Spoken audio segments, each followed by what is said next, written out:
நன்றி நன்றி நன்றி தேவா, நன்றி தேவா, நன்றி நன்றி நன்றி மூர்த்தி, நன்றி மூர்த்தி. நண்பர்கள் அனைவருக்கும் என்னுடைய அன்பான பணிவான வணக்கங்கள். என் பெயர் ஜான். நான் ஒரு குடிநோயாளி. இல்லாமல் இறைவனோட அருளாலையும் தோழமையில இணைந்து செயல்படுவதால் நான் பெற்றுக்கொள்ளக்கூடிய அனுபவம் தெம்பு நம்பிக்கையாலையும் இன்னைக்கு ஒரே ஒரு நாள் நான் குடிக்கல, தெளிவா மன நிறைவா அமைதியா வாழ என்னாலான எல்லா முயற்சிகளையும் செய்து கொண்டிருக்கின்றேன்.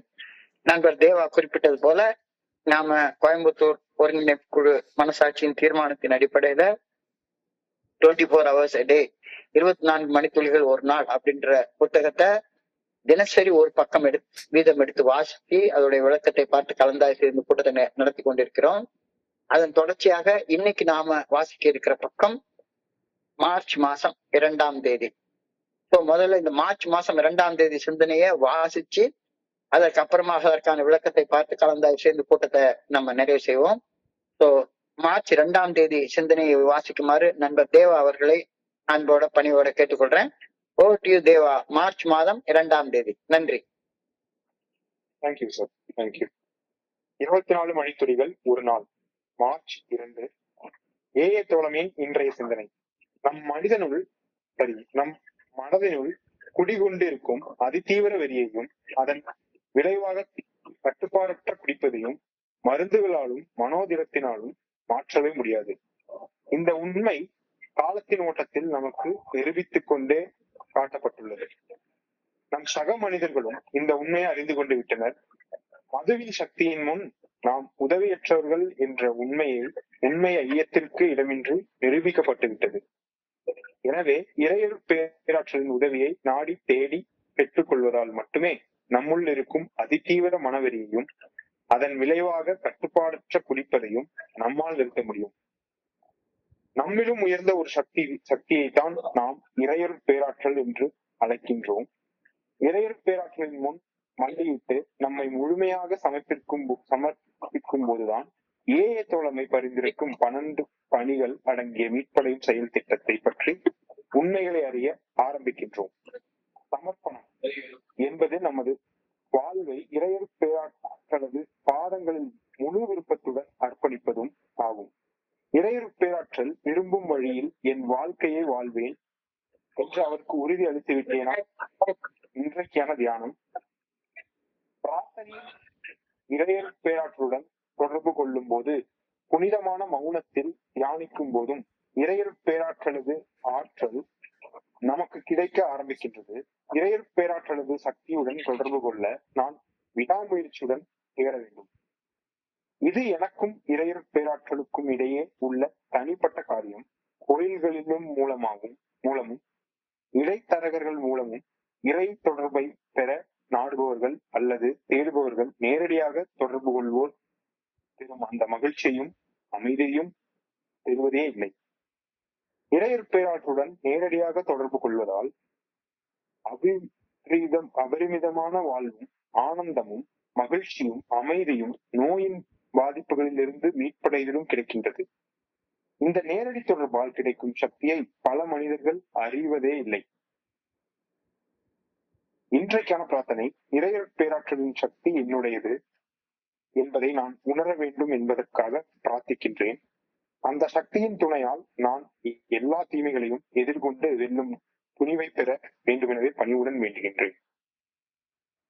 Thank you sir. நன்றி நன்றி நன்றி தேவா, நன்றி தேவா. நண்பர்களுக்கு மீண்டும் ஒரு முறை என்னுடைய அன்பான பணிவான வணக்கங்களை தெரிவித்துக் கொள்றேன். என் பெயர் ஜான். நான் ஒரு குடிநோயாளி. இல்லாமல்ல இறைவனோட அருளாலையும் தோழமையில இணைந்து செயல்படுவதால் நான் பெற்றுக்கொள்ளக்கூடிய அனுபவம் தெம்பு நம்பிக்கையாலையும் இன்னைக்கு ஒரே ஒரு நாள் நான் குடிக்கல, தெளிவா மன நிறைவா அமைதியா ஆனந்தமாக வாழ என்னாலான எல்லா முயற்சிகளையும் செய்து கொண்டிருக்கின்றேன். கடந்த ஒரு 5-6 நாட்களாக ஒரே ஒரு சிந்தனை திருப்ப திருப்ப திருப்ப திருப்ப நம்மளுடைய கவனத்துக்கு கொடுக்கப்பட்டுக்கிட்டே இருக்குது. குடிக்கணும், குடிநோயின் ஒரு அம்சம் குடிக்கணும் அப்படின்ற மனவெறி, அதிதீவிர மனவெறி. குடிநோயோடைய இன்னொரு அம்சம், ஒரு கோப்பை மதுவை நம்ம குடிச்சிட்டோம்னா உடல்ல உருவாகக்கூடிய அந்த physical allergy or phenomena of physical craving, உடல் அளவிலான ஏக்கம், இது ரெண்டையும் கட்டுப்படுத்தவே முடியாது. இந்த குடிநோய எந்த விதமான மருந்து மாத்திரையாலேயோ மனோதிடத்தாலேயோ ஜெயிக்க முடியாது அப்படின்ற ஒரு கருத்தை கடந்த சில 4-5 நாட்களாக திரும்ப திரும்ப திரும்ப திரும்ப சொல்லிக்கிட்டே இருக்காங்க. இன்னைக்கும் அதே சிந்தனை தான். இன்னைக்கும் குடிநோய மருந்து மாத்திரையாலேயோ மனோதிடத்தாலேயோ குணப்படுத்த முடியாது. நேற்றுக்கு என்னுடைய சொந்த வாழ்க்கையில உள்ள என்னுடைய சொந்த அனுபவத்தை நான் பகிர்ந்து கொண்டிருந்தேன். இப்போ 2019 வருஷம் நான் பம்பாயில இருந்து திருநெல்வேலி அப்படின்ற ஊர்ல வந்து செட்டில் ஆனேன். அங்க நடந்த 2 அனுபவங்களை நண்பர்களோட நான் பகிர்ந்து கொள்ள ஆசைப்படுறேன். நான் திருநெல்வேலிக்கு வந்து சேர்ந்த அந்த ஆரம்ப நாட்கள்ல ஒரு நண்பர் எனக்கு அறிமுகமானாரு. அவரு ஏஎஃப்எல்ஹெச்ல வந்து சேர்றதுக்கு முன்னால 1 வருஷம் ஒரு ட்ரீட்மெண்ட் சென்டர்ல இருந்தார். 1 இயர். அவங்க வீட்டுல அவங்க அப்பா, அம்மா, மனைவி எல்லாருமா சேர்ந்து அவரை 1 வருஷம் ஒரு ட்ரீட்மெண்ட் சென்டர்ல விட்டுருந்தாங்க. ட்ரீட்மெண்ட் சென்டரை விட்டு வெளியே வந்த நேரத்துல அவருக்குள்ளார ஒரு பயங்கரமான எரிச்சல், வெறுப்பு, கசப்பு. என்னைய 1 வருஷம் உள்ள அடைச்சு வச்சுட்டாங்களே அப்படின்ற அந்த தாங்க முடியாத எரிச்சலோட தான் இருந்துட்டு இருந்தாரு. வேலை இல்ல, டீ குடிக்க 10 ரூபா கூட பணம் அவர்கிட்ட இல்ல. ஆனா மீட்டிங்ல வந்து உட்கார்ந்துருப்பாரு. அவர் கூட மெல்ல மெல்ல இருந்து அவர்கிட்ட நான் சொன்னது திரும்ப திரும்ப அதான். இந்த பாருங்க, உங்க வெறுப்பாலையும் மனக்கசப்பாலையும் திரும்ப போய் குடிச்சீங்கன்னா மறுபடியும் உங்களை தூக்கி ட்ரீட்மெண்ட் சென்டர்ல தான் போட்டுருவாங்க. வாழ்க்கை மறுபடியும் என்ன ஆகும்? உங்க கையிலயோ வேலை இல்ல, 10 பைசா பணம் இல்ல, ஒண்ணுமே இல்ல. நீங்க நல்லா படிச்சிருக்கீங்க, வேலை கிடைக்கக்கூடிய வாய்ப்பு எல்லாம் உங்களுக்கு ரொம்ப நல்லா இருக்கு. இப்போ ஒரு 90 நாள் 90 மீட்டிங் தொடர்ந்து வாங்க அப்படின்னு சொன்னேன். அவர் என் கூட ரொம்ப நெருக்கமான நண்பரா மாறினார். தொடர்ந்து மீட்டிங் வந்துட்டு இருந்தாரு. குடிக்காம இருந்து அவரு நல்ல வகையாக வாழ ஆரம்பிச்சாரு. என் கூட டெய்லி மீட்டிங் வருவாரு, என் கூட டெய்லி பேசுவாரு. அப்ப அவர் கூட உட்கார்ந்து பேசிட்டு காலத்தின் ஓட்டத்துல ஒரு 4 மாசம் கழிச்சு அவருக்கு ஃபாரின்ல ஒரு வேலை கிடைச்சது. ஃபாரின் வேலை கிடைக்கிறப்ப அங்கிருந்து என்கிட்ட டெய்லி வீடியோ கான்பரன்ஸ் கால்ல போட்டு பேசுவாரு வாட்ஸ்அப்ல. நல்லா இருந்துட்டு இருந்தாரு. நல்ல சம்பாதிச்சாரு. கிட்டத்தட்ட ஒரு மாசத்துக்கு 3 லட்சம் ரூபாய் வரைக்கும் வேலை, சம்பளம் உள்ள வேலை. அந்த வேலையை வச்சு மனைவியும் சந்தோஷமா இருந்தாங்க. அங்கிருந்து மெட்ராஸ்ல ஒரு வீடு ஒண்ணும் அவருடைய லோன் போட்டு வாங்கினாரு. ஒரு 3 வருஷம் கழிச்சு அந்த வீடு வாங்கின கிரகப்பிரவேசத்துக்காக அங்க இருந்து அவர் புறப்பட்டு வர்றப்ப அவருக்கு திடீர்னு ஒரு எண்ணம், இப்பதான் நம்ம குணமாயிட்டோமே, வீடு வேற வாங்கிட்டோம், இவ்வளவு பணம் சம்பாதிச்சிட்டோம், நம்ம இப்ப குணமாயிட்டோம், அந்த பிளைட்ல கொடுக்கக்கூடிய ஒரே ஒரு பெக்கு சரக்க மட்டும் அடிச்சுக்கிட்டா என்ன தப்பு அப்படின்னு அவர் கிரகப்பிரவேசத்துக்கு வந்துட்டு இருக்காரு. சொந்த வீடுலாம் வாங்கிட்டாரு. கிரகப்பிரவேசத்துக்கு வந்துட்டு இருக்க நேரத்துல அந்த ஒரு பெக்கு மதுவை வாங்கி குடிச்சிட்டாரு. அந்த விமானத்துல கொடுத்த அந்த ஒரே ஒரு பெக்கை சாப்பிட்ட உடனே அந்த முதல் பெக்கு அதோடைய வேலையை காட்டுச்சுது. சென்னை ஏர்போர்ட்ல இறங்குறப்ப பிளாக் அவுட்ல தான் வந்து இறங்கியிருக்காரு. காலையில அவர் அதுக்கு முந்தின நாள் ஏர்போர்ட்ல ஏறுறதுக்கு முன்னால என் கூட வீடியோ கால்ல பேசினாரு. ஆனா ஏர்போர்ட்ல பிளைட்ல வந்து அவர் குடிச்சிட்டாரு. பிளைட்ல குடிச்ச உடனே அவருக்கு அந்த குடிச்சது திருப்ப திருப்ப குடிச்சு அவருக்கு ஏகப்பட்ட பிளாக் அவுட் ஆயிடுச்சுது. ஏர்போர்ட்ல சென்னை ஏர்போர்ட்ல வந்து இறங்குற நேரத்துல அவருக்கு அவருடைய வீடே எங்கிட்டுன்னு தெரியல, அந்த அளவுக்கு அவர் பிளாக் அவுட் ஆயிட்டார். வீட்டுக்கு வந்து சேர்ந்த உடனே அவருடைய மனைவி எனக்கு போன் பண்ணாங்க, என்ன சார் செய்யறது, என்ன அவரு கொலை குத்தமா பண்ணிட்டாரு, விட்டுருங்க மேடம், ஒன்னும் பிரச்சனை இல்லை, அவர் நல்ல மனுஷன், அவர் என் கூட பேசுங்க, பேச விடுங்கன்னாங்க. பேச விட்டாங்க. என் கூட வந்து பேசினாரு. இன்னைக்கு சாயங்காலம் மீட்டிங் வாங்க சார் அப்படின்னு சொல்லி கூப்பிட்டேன். கண்டிப்பா வர்றேன் சார்னாரு. 10 ரூபா டீ குடிக்க கூட பணம் இல்லாதப்ப மீட்டிங்க்கு வந்தவரு இன்னைக்கு பேங்க் பேலன்ஸா ₹1,00,000 பணம் வச்சிருக்கிற நேரத்துல அவரால் வீட்டுக்கு மீட்டிங்க்கு வர முடியல. மத்தியானம் போய் குடிச்சாரு. குடிச்ச உடனேயே அவங்க வந்து அவர் மேல நம்பிக்கை இழந்து ஒரு ட்ரீட்மெண்ட் சென்டருக்கு போன் பண்ணி மறுபடியும் கொண்டு போய் ட்ரீட்மெண்ட் சென்டர்ல தூக்கி போட்டாங்க. 6 மாசம் மறுபடியும் ட்ரீட்மெண்ட் சென்டர். வேலையும் போச்சு, வீட்டு கிரகப்பிரவேசத்துக்கு வர முடியல. மறுபடியும் ட்ரீட்மெண்ட் சென்டர்ல இருந்து வெளியே வர்ற நேரத்திலேயே மறுபடியும் ஏகப்பட்ட கடுப்போட வெளியே வந்தவரு இந்த தடவை யாரையும் கேட்கல, மீட்டிங் வரல, எங்கேயும் வரல, நேர போய் குடிச்சாரு. கரெக்டா 10 நாள் இறந்து போயிட்டாரு. 10 நாள் இறந்து போயிட்டாரு. ட்ரீட்மெண்ட் சென்டர்ல கொடுத்த மருந்து மாத்திரை இதெல்லாம் அவருக்கு வேலை செய்யல. ட்ரீட்மெண்ட் சென்டர்ல கொடுத்த அறிவு சார்ந்த அந்த அறிவுரைகள், கவுன்சிலிங் அதெல்லாம் அவருக்கு வேலை செஞ்ச மாதிரி எனக்கு தெரியல, கண்டிப்பா தெரியல. பிக்கப் பண்ணிட்டு போறது அப்படின்னா எதை பிக்கப் பண்ணிட்டு போவாங்க? பணத்தை தான் பிக்கப் பண்ணிட்டு போவாங்க.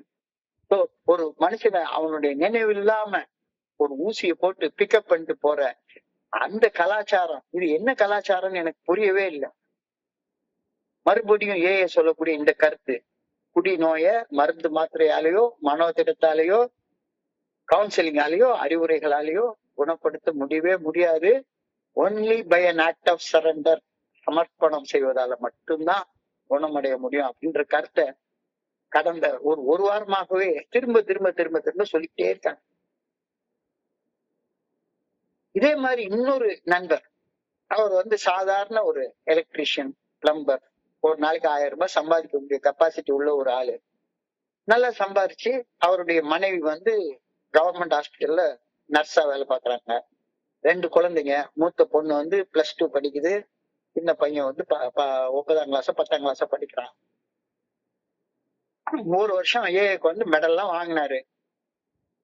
மெடல் வாங்கின உடனே அவருக்கு திடீர்னு நான் குடிநோயில இருந்து குணமடைஞ்சிட்டேன், இனிமே கட்டுப்படுத்தி குடிக்கக்கூடிய அந்த வித்தையை நான் கத்துக்கிட்டேன், நான் இப்ப நல்லா சம்பாதிக்கிறேன். அவருக்கு நல்ல வேலை, நல்ல எலக்ட்ரிஷியன், நல்ல பிளம்பர்.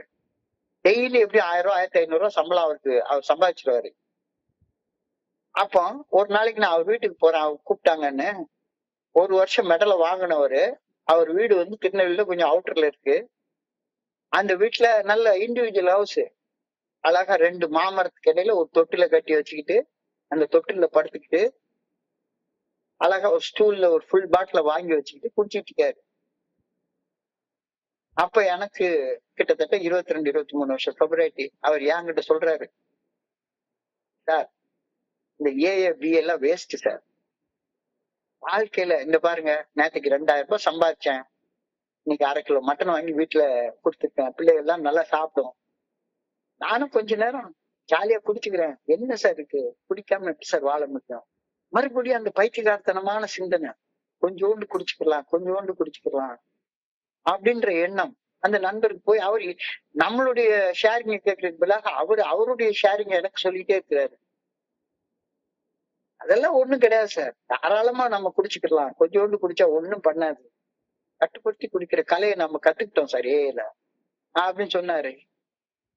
ஒரு 15-20 நாள் கழிச்சு பார்த்தோம்னா, அப்ப அந்த நேரத்துல கொரோனா இருந்த நேரத்துல ரோடுல ஒரு வண்டி கூட வரல. இவர் அவருடைய பல்சர் பைக்கை தூக்கிட்டு 120 130 கிலோமீட்டர் ஸ்பீட்ல திருநெல்வேலி தூத்துக்குடி ரோட்ல ஓட்டிட்டு போனவரு போதையில ஓட்டிட்டு போறப்போ வெறும் ஒரு 1.5 இன்ச்சு ஜல்லி அது ஸ்கிட் ஆகி விட்டு அப்படியே கீழே விழுந்து ஹெட்ல இன்ஜுரி ஆகி 2 நாள்ல இறந்து போயிட்டாரு. அவங்க மனைவி கூட்டு வச்சு, இந்த குடி நோய் மோசமான ஒரு நோய். எனக்கு அந்த மாதிரி சாவுகள் கிட்டத்தட்ட என்னுடைய இந்த 29 வருஷ அனுபவத்துல ஒரு 50-60 சாவு இந்த மாதிரி பார்த்துட்டேன். குடிநோய் எந்த விதமான மருந்து மாத்திரையாலேயோ மனோதிடத்தாலேயோ அதை குணப்படுத்த முடியாது அப்படின்ற கருத்து திரும்ப திரும்ப திரும்ப உச்சி மண்டையில நமக்கு ஏறணும் அப்படின்றதுனால திரும்ப திரும்ப சொல்லிக்கிட்டே இருக்காங்க. இன்னைக்கு சிந்தனையுடைய ஃபர்ஸ்ட் லைன் அதுதான். Over a period of time, we have proved ourselves and to everybody that we cannot stop drinking by our own willpower or by any medicinal power. எந்த வகையான மருந்து மாத்திரையாலேயோ அல்லது கவுன்சிலிங்காலேயோ மனோதிடத்தாலேயோ குடிநோய கட்டுப்பாட்டுக்குள்ளார கொண்டு வர முடியவே முடியாது. நம்ம மண்டையில இந்த சிந்தனை ஆழமா ஏறணும்னு கடந்த சில நாட்களாக திரும்ப திரும்ப திரும்ப திரும்ப சொல்லிக்கிட்டே இருக்கிறாங்க. we have been proved helpless before the power of alcohol. அந்த மதுவுடைய சக்திக்கு முன்னால நம்மளுடைய மனுஷ சக்தி ஒண்ணுமே பண்ண முடியாது, ஒண்ணுமே பண்ண முடியாது அப்படின்னு திரும்ப திரும்ப நம்மளுக்கு அத மண்டைக்குள்ளார ஏத்தணும் அப்படின்னு சொல்லி அந்த சிந்தனையை சொல்லிட்டே இருக்காங்க. நீ எத்தனை வருஷம் குடிக்காம இருந்தாலும் சரிதான். இன்னொரு அனுபவம் கூட சொல்ல முடியும். ஒரு 25 வருட சோபரான ஒரு சென்னையில இருந்த நண்பர், 25 வருட சோபராக இருந்த நண்பர் திருநெல்வேலி அனிவர்சரிக்கு வந்திருக்கிறப்ப அவர் கூட கிட்டத்தட்ட 4-5 மணி நேரம் ஒரு ஹோட்டல் ரூம்ல உட்காந்து பேசிட்டு இருந்தேன். ரொம்ப டிப்ரெஷன்ல இருந்தாரு. அவர் நைட் விஜில் எடுப்பாரு, நிறைய பண்ணுவாரு, நல்லா ஷேர் பண்ணக்கூடிய மனுஷன், 25 வருஷம் சோப்பரேட். ஆனா அவர் மறுபடியும் சரண்டர் அப்படின்ற அந்த கான்செப்ட புரிஞ்சுக்காத காரணத்தினால ஏதோ ஒரு டிப்ரெஷன், அந்த டிப்ரெஷன்ல போய் ஒரு கோப்ப மதுவை குடிக்க போக தற்கொலை பண்ணிட்டார், சூசைட் பண்ணிட்டார், தூக்கு போட்டு தொங்கிட்டார். So we have been proved helpless before the power of alcohol.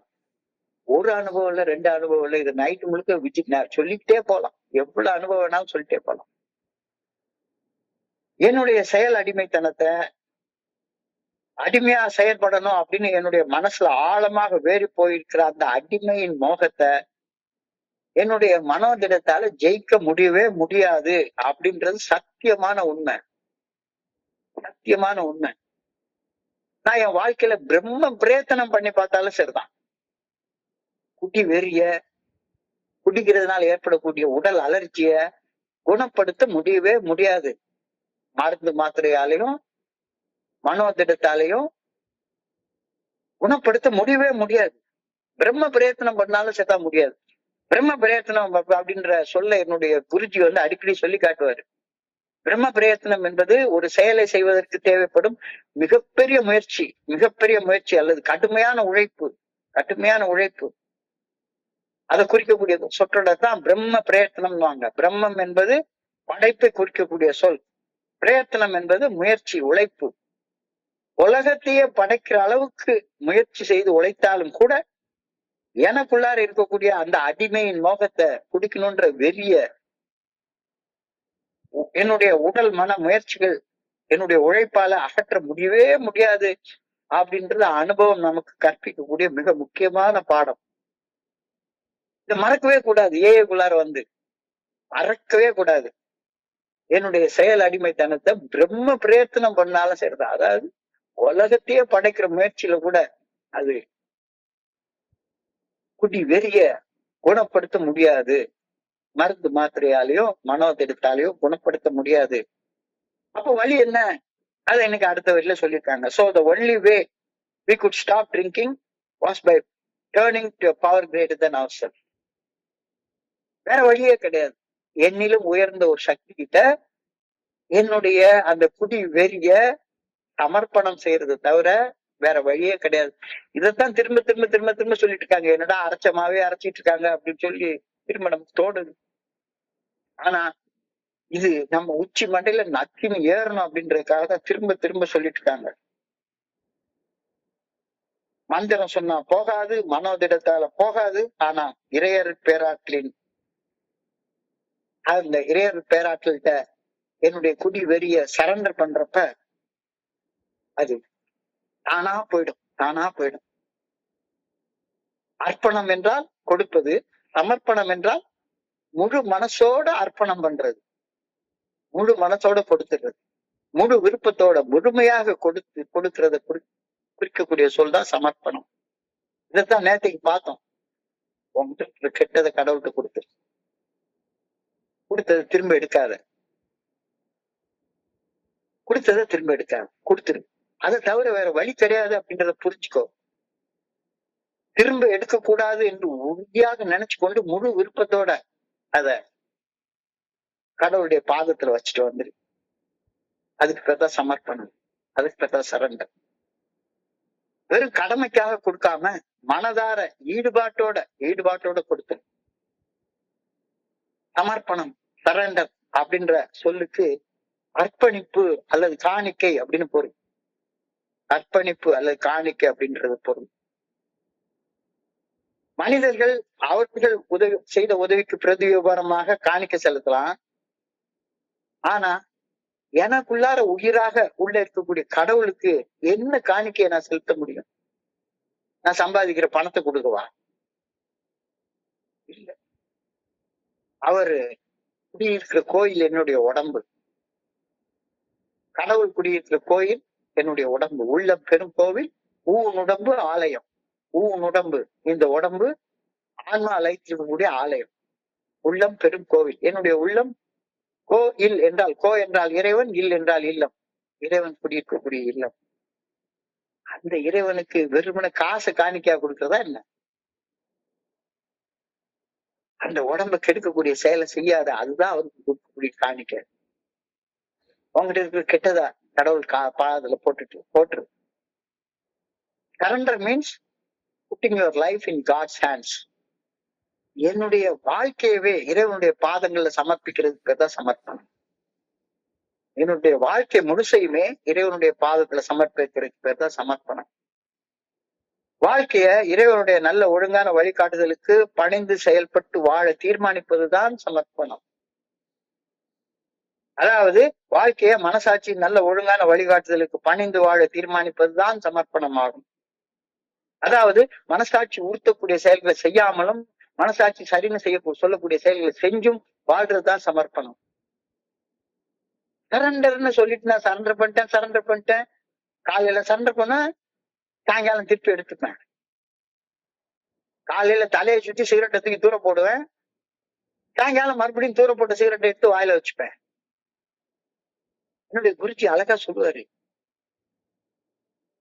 நாய் தாண்டா வாந்தி எடுத்தது திரும்ப சாப்பிடும். கொஞ்சம் கடுமையான வார்த்தைகள், எனக்கு உடம்பெல்லாம் கூனி குறுக்கின வார்த்தை அது. நாய் தாண்டா வாந்தி எடுத்தது திரும்ப சாப்பிடும். சமர்ப்பணம் பண்ணிட்ட திரும்ப போய் எப்படி எடுப்பனி? வாழ்க்கை இறைவனது நல்ல ஒழுங்கான வழிகாட்டுதலுக்கு பணிந்து செயல்பட தீர்மானிக்கிறது. அந்த உறுதியான தீர்மானம், அதுதான் சரண்டர், அதுதான் சமர்ப்பணம். அதாவது வாழ்க்கையை மனசாட்சி நல்ல ஒழுங்கான வழிகாட்டுதலுக்கு பணிந்து வாழ்வது என்று தீர்மானிப்பது சமர்ப்பணம், சரண்டர். அதாவது மனசாட்சி உறுத்தக்கூடிய செயலை செய்யாம மனசாட்சி சரின்னு செய்யக்கூடிய சொல்லக்கூடிய செயலை செஞ்சு வாழ்றதுக்கு பேர் தான் சமர்ப்பணம். Have I made a promise to God that I will try to live the way He wants me to live? இதான் இன்னைக்கான கேள்வி. Have I made a promise to God that I will try to live in the way He wants me to live? நான் எப்படி வாழணும்னு இறையர் பேராக்கி விரும்புகிறாரோ அப்படி வாழ்றது அப்படின்ற வாக்குறுதி, அப்படின்ற பிராமிஸ இறைவனுக்கு கொடுக்க நான் தயாராக இருக்கிறேன்னா, நான் எப்படி வாழணும் அப்படின்னு இறையர் பேராக்கி இறைவன் விரும்புகிறாரோ அவ்வாறு வாழ்வேன் அப்படின்ற பிராமிஸ இறைவனுக்கு நான் கொடுக்க தயாராக இருக்கிறேன்னா, இதுதான் இன்னைக்கான கேள்வியா கொடுக்கிறது. கமிட்மெண்ட், ஈடுபாடு. Commitment to a decision is promise. Commitment to a decision is promise. நான் என்ன வாக்கு கொடுக்குறேனோ அந்த வாக்குல உறுதியாக நிலைச்சிருக்கிறது பேரு பிராமிஸ். நான் எனக்கு சத்தியம் பண்ற சக்கரை பொங்கல் மாதிரி ஈஸியா பண்ணிட்டு போயிரு. போற போக்குல எவ்வாட்டுக்கு 1000 சத்தியம்னா என்னன்னே தெரியாது. ஒரு குடிக்கிறதுக்கு ஒரு 50 ரூபா பணம் வேணும்னா 1000 சத்தியம் பண்றதுக்கு ரெடியா இருப்பேன். சத்தியம்னா என்னன்னே எனக்கு தெரியாது, சத்தியமா தெரியாது. சும்மா சத்தியம் பண்றது சக்கரை பொங்கல் சாப்பிடுற மாதிரி போற போக்குல பண்ணிட்டு போயிட்டே இருக்குது. அப்போ நான் எப்படி வாழணும்னு இறைவன் விரும்புகிறாரோ அப்படி வாழ்வேன் அப்படின்னு இறைவனுக்கு ஒரு வாக்குறுதி நான் கொடுத்துட்டேன்னா அப்படி வாழ்றதுல என்னுடைய கமிட்மெண்ட்டை காட்டணும். சும்மா காலையில சத்தியம் பண்றது, சத்தியம் பண்ண 1 மணி நேரத்துல மீறிடுறது. Commitment is a decision. Commitment to a decision is a promise. கொடுத்த வாக்கை காப்பாத்துறது, அதில் நிலைச்சிருக்கிறது பிராமிஸ். இறைவனது நல்ல ஒழுங்கான வழிகாட்டுதல் எனக்கு என் மனசாட்சியின் மூலம் வெளிப்படுத்தப்படுகிறது அப்படின்னு உறுதியாக நம்பி கொடுக்கக்கூடிய வாக்குதான் பிராமிஸ். என்னுடைய மனசுல ஏற்படக்கூடிய அந்த மனித சபலங்களை தெரிஞ்சுக்கிட்டு, ஆமா நான் சிகரெட் குடிக்க கூடாதுன்னு நினைக்கிறேன், 1 மணி நேரத்துல எனக்கு சிகரெட் குடிக்கணும்ன்ற சபலம் வரும். இந்த சபலை வர்ற நேரத்துல கடவுள்கிட்ட நான் பார்க்கணும், கடவுள்கிட்ட நான் கேட்கணும், சரண்டர் பண்ணதை கூடாது அப்படின்னு அந்த சபலங்களை உணர்ந்து அந்த சபலங்களை நேர்கொள்ளக்கூடிய எதிர்கொள்ளக்கூடிய அந்த மன உறுதியை பெற்றுக்கொள்றது பிராமிஸ். பிறரது அனுபவ பட்டறிவின் பகிர்வுகளை கேட்டு கற்றுக்கொள்வது. ஒரு ஆளா 2 ஆளா, இப்ப 2 பேருடைய அனுபவத்தை நான் சொன்னேன். இது மாதிரி நான் கிட்டத்தட்ட 50-60 என்னுடைய இந்த 29 வருஷம் வாழ்க்கையில நான் பார்த்திருக்கேன். பிறரது அனுபவ பட்டறிவின் பகிர்வுகளை கேட்டு அதுல இருந்து கத்துக்கொள்றது. சுய புத்தி இல்ல, சொல் புத்தி இல்லைன்னா என்ன பண்ற முடியும்? தொடர்ந்து ஈடுபாட்டோட, அதாவது நேற்றுக்கு சொன்ன மாதிரி பொருளாதார வாழ்க்கைக்கு தான் லீவ் எல்லாம் உண்டு. இந்த கமிட்மெண்ட்ல பிராமிஸ்க்கு எல்லாம் லீவ் விட முடியாது. நான் பிராமிஸ ஒரே ஒரு மணி நேரம் மட்டும் பிராமிஸ தளர்த்திக்கிறேன், 1 மணி நேரம் கழிச்சு திரும்பியும் பிராமிஸ் பண்ணிடுறேன். அந்த மாதிரி பைத்தியக்காரத்தனமான சிந்தனைகள் எனக்குள்ளார வந்துட்டே இருக்கு. So, have I made a promise to God that I will try to live the way He wants me to live? நான் எப்படி வாழணும்னு இறையருள் பேராற்றல் விரும்புகிறாரோ அப்படி வாழ்வேன் என்ற வாக்குறுதியை இறைவனது இறையருள் பேராற்றலுக்கு நான் அளித்து விட்டேனா அப்படின்ற கேள்விக்கு மனசு திறந்து பதில் சொல்லுவோம். இப்போ மனசு திறந்து பதில் சொல்லுவோம். அது தொடர்ந்து தியானம். நீ தியானத்துல ஒரு முக்கியமான வார்த்தைய கொடுத்துருக்காங்க, ஸ்பிரிட் பவர். ஸ்பிரிட் பவர் அப்படின்ற வார்த்தையை இன்னைக்கு உபயோகப்படுத்துறாரு. ஸ்பிரிட் பவர், ஆன்ம ஆற்றல், ஆன்ம ஆற்றல், ஆன்ம சக்தி, ஆன்ம சக்தி. இந்த சொல் இன்னைக்கு தியானத்துல பயன்படுத்தப்பட்டிருக்கிறது. இந்த ஆன்ம ஆற்றலை தான், இந்த ஆன்ம சக்தியை தான் நாம எல்லாருமே இறையருள் பேராற்றல், பிரபஞ்ச சக்தி, பிரபஞ்ச ஆற்றல், பிரபஞ்ச இயக்க பேராற்றல் அப்படின்னு எத்தனையோ பேரால அழைக்கிறோம். சில பேர் அதுக்கு இயேசுன்னு பேர் வச்சுப்பாங்க, புத்தர்னு பேர் வச்சுப்பாங்க, அல்லான்னு பேர் வச்சுப்பாங்க, கிருஷ்ணர்னு பேர் வச்சுப்பாங்க, சிவன்னு பேர் வச்சுப்பாங்க. எப்படியோ அடிப்படையில அது ஸ்பிரிட் பவர், ஆன்ம ஆற்றல், ஆன்ம சக்தி, ஆன்ம சக்தி. இந்த ஆற்றல் கண்ணுக்கு புலப்படாதது, ஆனா இந்த உலகம் முழுக்க நீக்கமர நிறைஞ்சிருக்கிறது. உலகம் முழுக்க நீக்கமர நிறைஞ்சிருக்கிறது. இந்த ஆன்ம ஆற்றலை, இந்த ஆன்ம சக்திய எப்படி உணர்றது? எப்படி உணர்றது?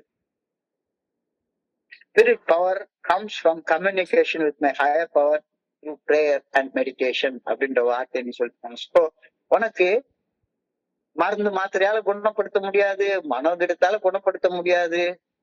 Only by an act of surrender நீ இந்த சக்தியை அடைய முடியும், வேற வழியே கிடையாது அப்படின்னு திரும்ப திரும்ப சொல்றாங்க, திரும்ப திரும்ப சொல்றாங்க. வெறுமன சும்மா உட்கார்ந்து ட்ரங்கலாக கேட்டு நான் குடிக்காம இருந்துருவேன், விடிய விடிய விடிய விடிய ட்ரங்கலாக கேட்டு குடிக்காம இருந்துருவேன். அப்படி குடிக்காம இருந்த எத்தனை பேர்? நான் சொன்ன மாதிரி 3 வருஷம் சோபரா இருந்து 3 வருஷம் மெடல் வாங்கினவரு, 1 வருஷம் சோபரா இருந்து 1 வருஷம் மெடல் வாங்கினவரு, 25 வருஷம் சோபரா இருந்து 25 வருஷம் மெடலை வாங்கினவரு, சில்வர் ஜூப்ளி மெடலை வாங்கினவர்களுடைய கதையெல்லாம் நம்ம பாக்குறோம். அப்ப எனக்குள்ளார அந்த குட்டி வெறிய ஜெயிக்கக்கூடிய ஆற்றல் comes through surrender to higher power. அந்த சரண்டர் மூலமாக எனக்கு அந்த சக்தி கிடைக்குதுன்னா அது தியானம் மற்றும் பிரார்த்தனைகள் மூலமாக மட்டும்தான் கிடைக்குது அப்படின்ற கருத்தை இன்னைக்கு தியானத்துல சொல்லியிருக்காங்க. Spirit power comes from the communication with my higher power through prayer and meditation.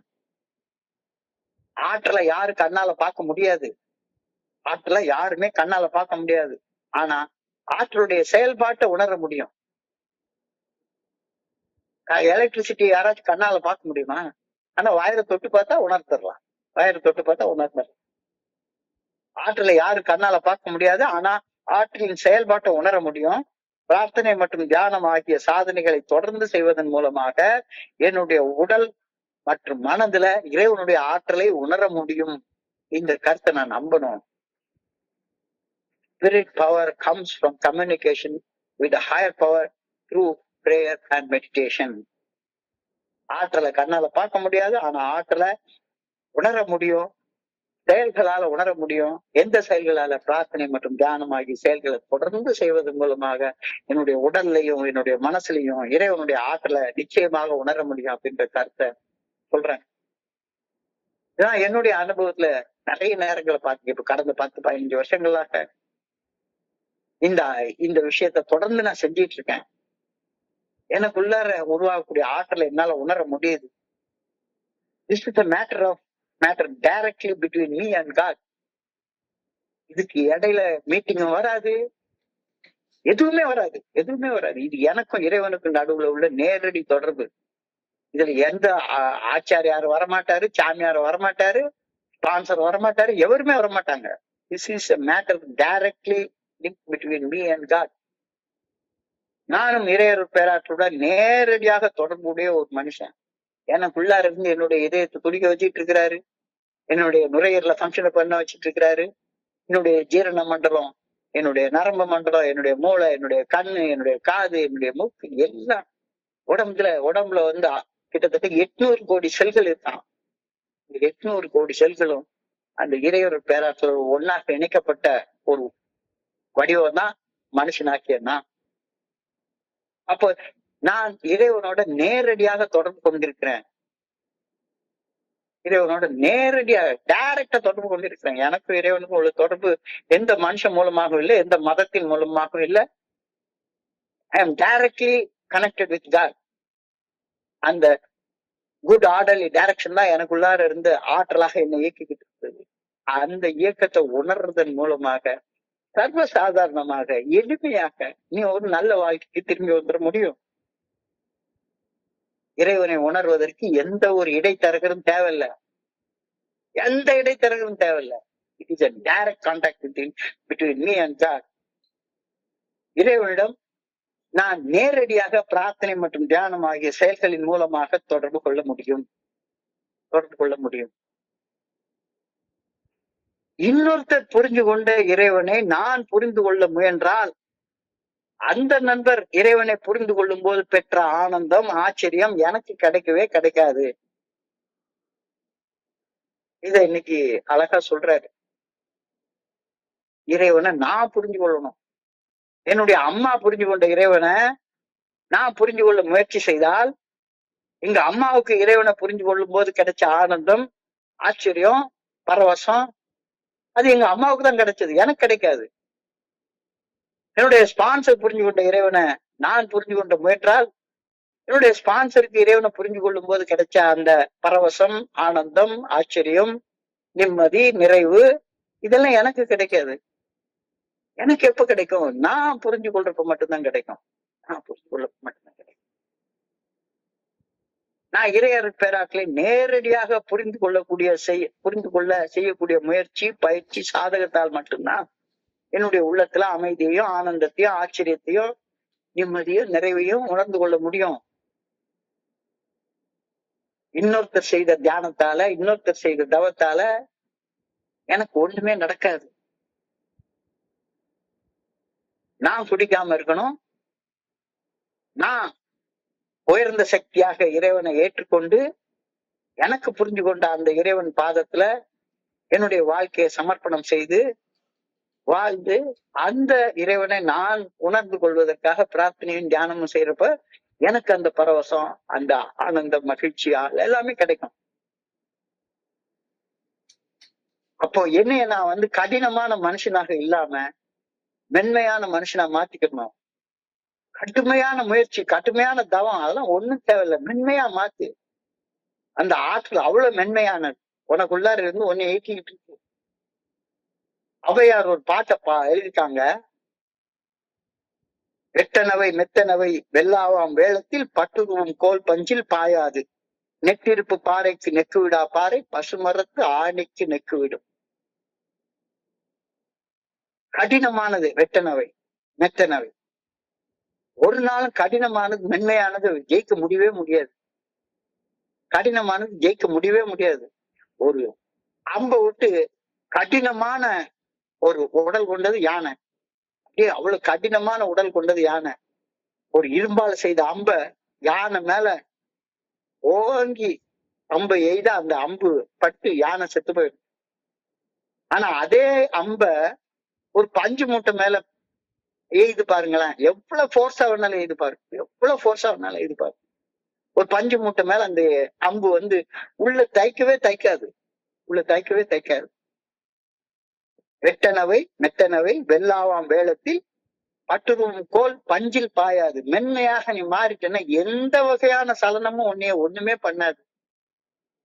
நெட்டிருப்பு பாறைக்கு நெக்கு விடா பாறை பசுமரத்து ஆணிக்கு நெக்கு விடும். எவ்வளவு பெரிய கடப்பாறையை போட்டு டங்கு டங்கு டங்கு டங்குன்னு ஒரு பாறையை போட்டு இடிச்சாலும் சரிதான், அது உடையவே உடையாது,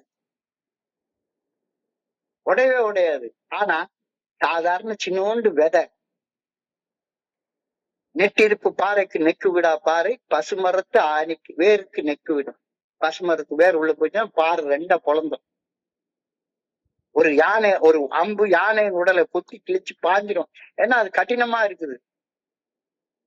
அந்த கடினமாக என் மனசை வச்சிருக்கிறப்ப அந்த இறை அன்பு எனக்குள்ளார பாயவே பாயாது. இதுக்கு இவ்வளவு கடினமா இருக்கிற, மென்மையாக மாறு.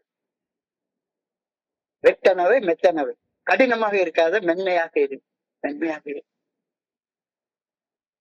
பஞ்சு மூட்டையில எவ்வளவு பெரிய அம்பை விட்டு எய்து பாருங்களேன், பட்டு அப்படியே தப்புன்னு தெரிச்சு கீழே விழுந்துரும். அதே இது யானைக விட்டு பாருங்க, உள்ள தச்சு அது உடம்புக்குள்ளார போய் யானையவே கொண்டு விடும். சோ மென்மையான தியானம், மென்மையான பிரார்த்தனை, மென்மையான சரண்டர், அதன் மூலமாக எல்லா ஆற்றலையும் என்னால பெற்றுக்கொள்ள முடியும். இது இன்னைக்கான தியானம். மறுபடியும் ஒவ்வொரு நாளும் இதேதான் திருப்பி சொல்லிட்டே இருக்காங்க. I need to experience direct spirit communication. டைரக்டா என்னுடைய ஸ்பான்சரு, என்னுடைய ஃபெல்லோஷிப் மீட்டிங், அது இது எல்லாம் இருக்கட்டும். ஆனா நீ வீட்டுல இறைவனை டைரக்டா எக்ஸ்பீரியன்ஸ் பண்றதுக்கான முயற்சிகளை பண்ணாத வரைக்கும் இது எல்லாமே எந்த பிரயோஜனமும் கொடுக்கவே போறது இல்லை அப்படின்ற கருத்தை இன்னைக்கு சொல்றாங்க.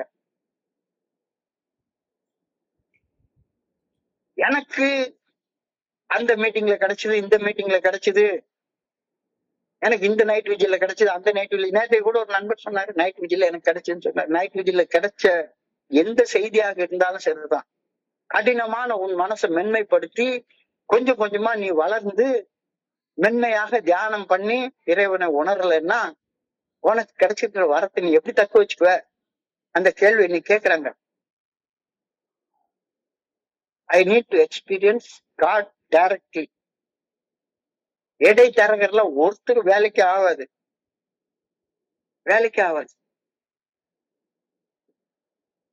இது மிக ஆழமான சிந்தனை. வெட்டனவை மெத்தனவை வெள்ளாவாம் வேளத்தில் பட்டுருவம் போல் பஞ்சில் பாயாது. நெட்டிருப்பு பாறைக்கு நெக்கு விடா பாறை பசுமரத்து ஆணிக்கு நெக்கு விடும். மென்மையான தியானம். அது கடினமான தவம் எல்லாம் கிடையாது. மென்மையானது. என்னைய ஃபுல்லா சரண்டர் பண்ணி என்கிட்ட இருக்கிற எல்லா கெட்டதையும் கொண்டு இறைவனுடைய உண்டியல்ல போட்டுட்டு இறைவனுடைய நல்லதை உள்வாங்கக்கூடிய அந்த நேரம், நல்ல நேரம். இதுக்காகத்தான் நான் ஏஎம் மீட்டிங் வரேன்னு நான் நினைக்கிறேன். அதை இன்னைக்கு ஒவ்வொரு வார்த்தையிலையும் ரிஃப்ளெக்ட் பண்றாரு. பிரேயர் கூட அந்த பிரேயர் தான். I pray that I may feel the power of God through meditation and prayer. Prayer and meditation மூலமாக எப்ப வேணாலும் இறையர் பேராட்டுல எனக்குள்ளார நான் உணர முடியும். அப்ப அது பண்றதுக்கு எனக்கு சக்தி கொடு அப்படின்னு ஆண்டவன் கேட்கிறார். இது ரொம்ப ஹார்டான திங்கிங். அதை நான் மறுக்கல. ஆனா இந்த திங்கிங்க்கு இதை விட்டா வேற என்ன அர்த்தம் இருக்குன்னு நான் நண்பர்கள்ட்ட ஒரு சிந்தனை நான் வைக்கிறேன். I pray that I may be able to face anything through the almighty power of God.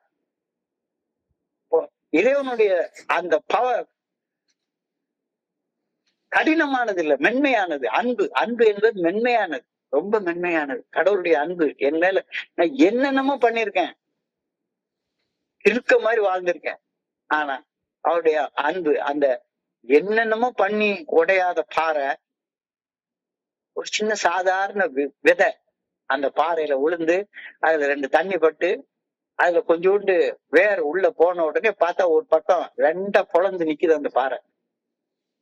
நெட்ட நெடு பாறைக்கு நெக்கு விடா பாறை பசுமரத்து வேர் நிற்குவிடும். பெரிய கடப்பாறைக்கு ஒண்ணுமே பண்ண முடியாத அந்த கடினமான என்னுடைய மனசு இந்த பிரார்த்தனையிலே தியானத்திலே மென்மையாகி இறைவனுக்காக, இறைவனுடைய அருள் எனக்குள்ளார பூவதற்காக நெக்குவிடும். So I pray that I may feel God's power is mine for the asking through prayer and meditation. I pray that I may be able to face anything through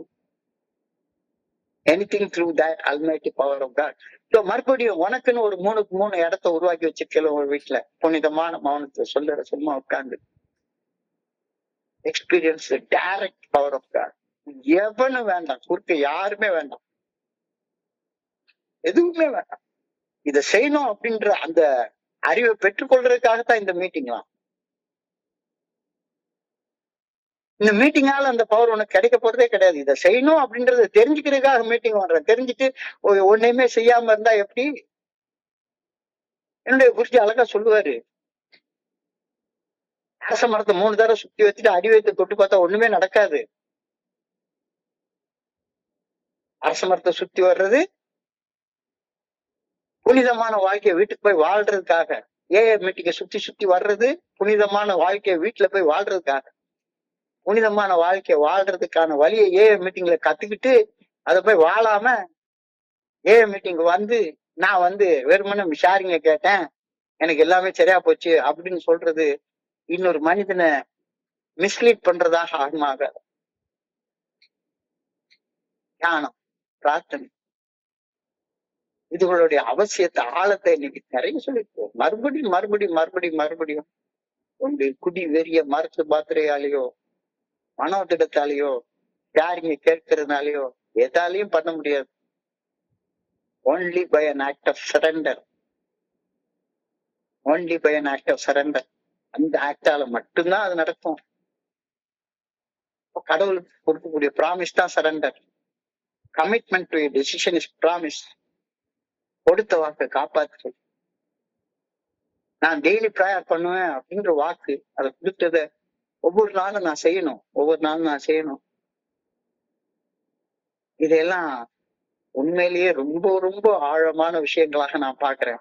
மறுபடியும் இன்னைக்கு அந்த ஆழமான சிந்தனை, நாளைக்கு இதே சிந்தனை தான் கொடுக்கப்பட்டிருக்கிறது.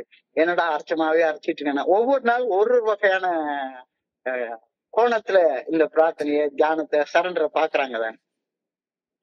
ஒவ்வொரு நாள் ஒரு வகையான கோணத்துல இருந்து அது பார்க்கப்படுகிறது. ஆக மொத்தம் போக்கஸ் ஒண்ணுதான். எது? இறைவனுடைய ஆற்றலை நான் பெற்று வாழணும். என்னுடைய மனித ஆற்றலை வச்சு என்னால வாழ முடியாது. அவ்வளவுதான். அதான் அடிப்படை பாடம், பாடம். நல்லா புரியுது. சோ இன்றைய சிந்தனையை படிக்கிறப்ப என் மனதை கடன் சென்ற சிந்தனைகளும் உங்களோட பகிர்ந்து கொள்ள இந்த நல்ல வாய்ப்பு உருவாக்கி கொடுத்த குழுவிற்கு என்னுடைய மிக பணிவான நன்றிகளை தெரிவித்துக் கொள்றேன். பொறுமையாக கேட்ட ஒவ்வொரு நண்பருக்கும் என்னுடைய பணிவான நன்றிகள். இந்த இரவு பொழுது நண்பர்களுக்கு இனிமையான இரவாக அமைய இறைவனை பணியோடு நான் வேண்டிக் கொள்கின்றேன். நன்றி. வாழ்க வையகம், வாழ்க வளமுடன். Thank you so much. Thank you, Devas. Thank you.